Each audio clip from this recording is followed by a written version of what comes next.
Saludo con gusto al senador Emilio Álvarez y Casa, integrante del Grupo Plural. Emilio, gracias por estar aquí. Guillermo, muy buenas noches. Una gran alegría estar en el Financiero. Buenas noches. Muchas gracias. Permíteme iniciar la conversación con un tema muy grave del que es protagonista el gobernador de Veracruz, Cuitláhuac García. Habría que decir, con el apoyo del presidente de la República, quien por falta de información o por la razón que se quiera, se ha prestado a ser parte del abuso en el caso de la jueza Angélica Sánchez, detenida arbitrariamente en la Ciudad de México con la participación de la Guardia Nacional. ¿En qué manos estamos, Emilio Álvarez y Casa? Estamos muy tristemente en manos de unos gobernantes que no les importa ni la ley ni el cumplimiento de su responsabilidad. Lo que entienden es que su voluntad y su opinión es la ley. Cuitláhuac García se acerca cada vez más a la figura de un pequeño gobernante bananero. Y no digo eso porque Veracruz sea un estado tropical y produzca plátanos o piñas, sino por la pequeña estatura por la que se comporta. Es esencialmente un pequeño gobernador de una arbitrariedad extraordinaria. No primero promovió la figura absolutamente autoritaria que se usa en gobiernos fascistas de ultraje a la autoridad. Y con eso someter a ciudadanos, incluso hasta por problemas de tráfico y tránsito. Se empezaron a perpetuar abusos en Veracruz bajo su gobierno, de manera tal que quien difería con un acto de autoridad era acusado de ultraje. Esta figura fue abolida por la Suprema Corte de Justicia de la Nación y es la hora que el Congreso de Veracruz y el gobierno del Estado no atienden esa resolución y tienen el cinismo de decir en su página: los jueces no legislan. Los jueces no legislan, pero sí declaran las cosas inconstitucionales. No conforme con eso, Cuitláhuac avanzó en su descomposición política y empezó a perseguir a la oposición, empezó a perseguir a personajes como, por ejemplo, meter a la cárcel aquí al secretario técnico de la Junta de Coordinación Política, a Juan Manuel del Río, que es una figura cercana a Ricardo Monreal y Dante Delgado, y para pegarles a los dos lo metió a la cárcel arbitrariamente hasta que la justicia federal lo protegió y lo liberó, exonerándolo de acusaciones absurdas. Eso ha pasado con distintas personas y personalidades de la oposición en Veracruz. Pero la descomposición, que para mí lo que pasa con Cuitláhuac García es un ejemplo de la corrupción política de un movimiento que llega al poder defendiendo la democracia y hoy está en una ruta autoritaria muy peligrosa. Hoy ha realizado toda una campaña en contra de la jueza Angélica Sánchez. Él la acusa por medio de la Fiscalía, que hace un triste papel de instrumento opositor, el brazo ejecutor de una represión, de que libera delincuentes. La jueza hace un proceso y por mandato judicial federal tiene que liberar a unas personas. Eso es motivo suficiente para que incluso la acusen de cosas inexistentes, ¿no? Hay una serie de delitos inexistentes protegida por la justicia federal. Ahora está nuevamente detenida. Le inventaron unos delitos, la liberaron al día siguiente, viene a la Ciudad de México, invitada a un evento en el Senado de la República, invitado a tener reuniones con barras de abogados y asociaciones de juezas y magistradas, y aquí, con trampas y falacias, la detienen. Y la Fiscalía de Veracruz ahora quiere detenerla por un año. Es gravísimo, Guillermo, es gravísimo. No solo que se desate una campaña en contra de los jueces, y ya trascendió que Cuitláhuac mandó mensaje a los jueces de Veracruz para decirles: si no hacen lo que les pedimos, les va a pasar lo que a la jueza Angélica Sánchez. Es gravísimo que se desacate, no se atienda un amparo federal diciendo que en Veracruz eso no aplica. Es una tremenda señal de descomposición que se suma a las andanadas que hizo Cuitláhuac con recursos públicos atacando a la Suprema Corte. Y quiero subrayar que todas estas cosas, todas estas impertinencias, todos estos abusos, todas estas acciones de corte fascistoide han sido bajo la tolerancia de López Obrador.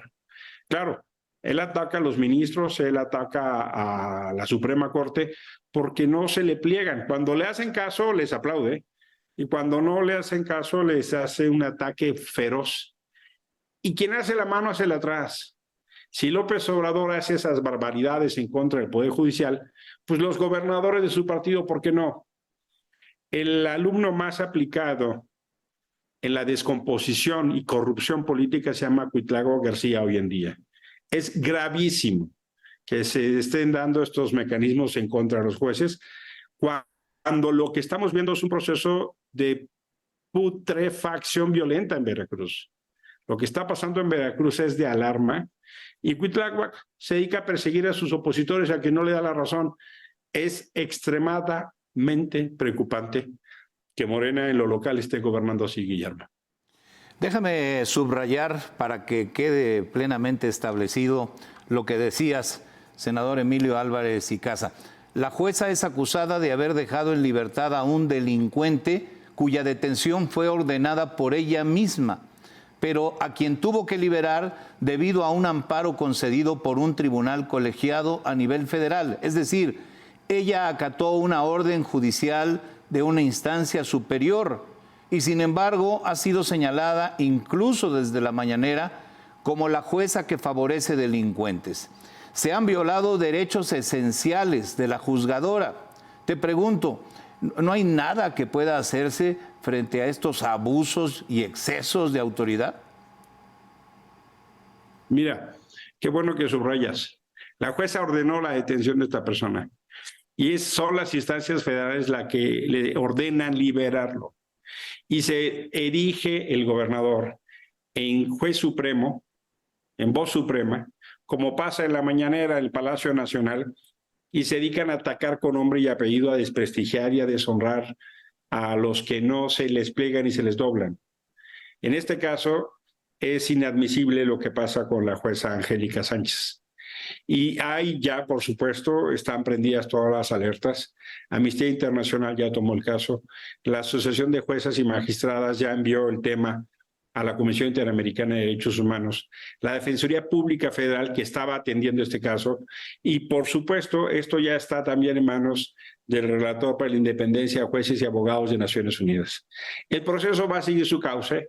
Me parece, por supuesto, un ejemplo de abuso de autoridad y no bastará con que la justicia federal la proteja y la saquen pronto.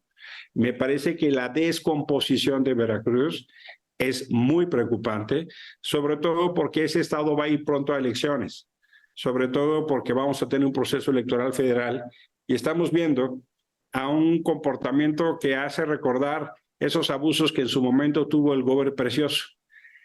El problema, Guillermo, es que se creen impunes. El problema es que hacen todas estas barbaridades porque creen que no va a pasar nada y se equivocan. Así como al gobernador Precioso le llegó su tiempo y su proceso, a Cuitlagua le va a llegar. Los abusos y los excesos que está cometiendo al amparo del poder llegarán el tiempo en que él no tenga el poder. Y él debe estar seguro que todo lo que hoy está cultivando en materia de autoritarismo, de desapego a la ley, de uso arbitrario de la misma, se le va a revertir. Al tiempo, al tiempo. Y hablando de abusos de autoridad, que en ocasiones tienen consecuencias trágicas, se instaló en el Senado el grupo de trabajo que dará seguimiento a la muerte de 40 migrantes en la estación migratoria en Ciudad Juárez, Chihuahua, ocurrido hace casi 3 meses. Te pregunto a propósito de ello, ¿ha habido algún avance en las investigaciones para castigar este acto de evidente negligencia que costó tantas vidas y para poner orden de una vez por todas en el tema migratorio? Como bien mencionas, el día de hoy en el Senado de la República se instaló este grupo de trabajo de un acontecimiento que avergonzó a México ante el mundo y ante nosotras y nosotros mismos. 40 migrantes murieron en una estación migratoria de Juárez. Yo pregunto y comparto con el auditorio del Financiero, ¿qué diríamos nosotros si esas 40 migrantes hubieran muerto en una estación migratoria en Texas o en Arizona, en California? ¿No sería nuestra indignación aquella que exigiera justicia? Bueno, a casi 3 meses de los acontecimientos, Francisco Garduño, titular del Instituto Nacional de Migración, sigue ocupando esa dirección. Me hago cargo que habrá responsabilidades penales, administrativas o en materia de derechos humanos, pero la muerte de 40 personas no es motivo suficiente para presentar la renuncia. Hoy se están haciendo la investigación. Hoy el Instituto Nacional de Migración presiona a las víctimas haciendo funciones que no le correspondan, que le corresponden a la Comisión Ejecutiva de Atención a Víctimas, la CEAV. Con lo cual ya se demuestra la impertinencia de que quien es responsable esté en ese cargo porque va a cambiar el curso de las investigaciones, Guillermo. El Senado instala esta comisión, este grupo de trabajo tarde y mal. No se pidieron las comparecencias de los secretarios de Gobernación y Relaciones Exteriores. Hoy son corcholatas en tour, en competencia. Hoy hay 2 nuevas secretarias y pocos sabrán del tema. Qué bueno que se instaló el grupo de trabajo. Se han acordado reuniones con los familiares de las víctimas, se han acordado reuniones con las organizaciones de la sociedad civil que las acompañan. Por supuesto, hemos insistido en la comparecencia de Francisco Garduño, que con el cinismo debería haber ya renunciado por el pundonor mínimo de la ética del servicio público, pero dice que él estaba lejos de estos incidentes, sin hacerse cargo de las cosas que se han denunciado de manera reiterada, de violaciones a los derechos humanos, de corrupción, de vejaciones. Y se han acordado una ruta para presentar un informe que eventualmente pudiera estar terminado en septiembre. Hemos convenido reuniones mensuales, pero las reuniones que sean necesarias. De suyo, yo insistí en la necesidad de ir pronto a la estación migratoria antes de que la cambien y la remocen, pero lo que me parece sorprendente es la indolencia. Yo no tengo duda de subrayar que lo que pasó en la estación migratoria de Ciudad Juárez con la muerte de 40 personas es un crimen de Estado. Y no tengo duda en decir que será el Ayotzinapa de Andrés Manuel López Obrador. Cuando Andrés ya no esté en el cargo, puedes tener la certeza que este asunto va a llegar a las instancias internacionales y lo va a perseguir. Porque la indolencia que han mostrado no es aquella de encabezar la indignación, sino más bien parece un pacto de complicidades, de encubrimiento que hacen peor el problema. ¿Qué es lo que queremos hacer?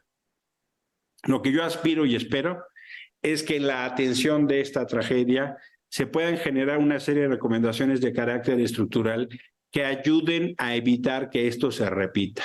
Lo que está pasando en las estaciones migratorias en México es una bomba de tiempo. El fenómeno migratorio no se detiene, por el contrario, aumenta. Y las políticas que ha hecho el gobierno de López Obrador en materia de militarización y en materia de corrupción en estas cárceles, que no deberían ser tales, ni siquiera deberían ser llamados centros de detención, pero sí sucede, con corrupción, con vejaciones, con abusos a las mujeres, a los niños. Es una situación realmente dramática. Y lejos de atender eso, la mayoría legislativa ha decidido dar una cadencia de elefante con artritis, pero yo no tengo duda que este crimen de Estado clama por buscar que no se repita. Afortunadamente ya se instaló el grupo de trabajo del Senado y habremos de darle seguimiento para informarte cómo va avanzando esto, Guillermo. Senador Emilio Álvarez y Casa, estaremos atentos a los trabajos del grupo y al avance de las investigaciones. Muchas gracias por estar aquí.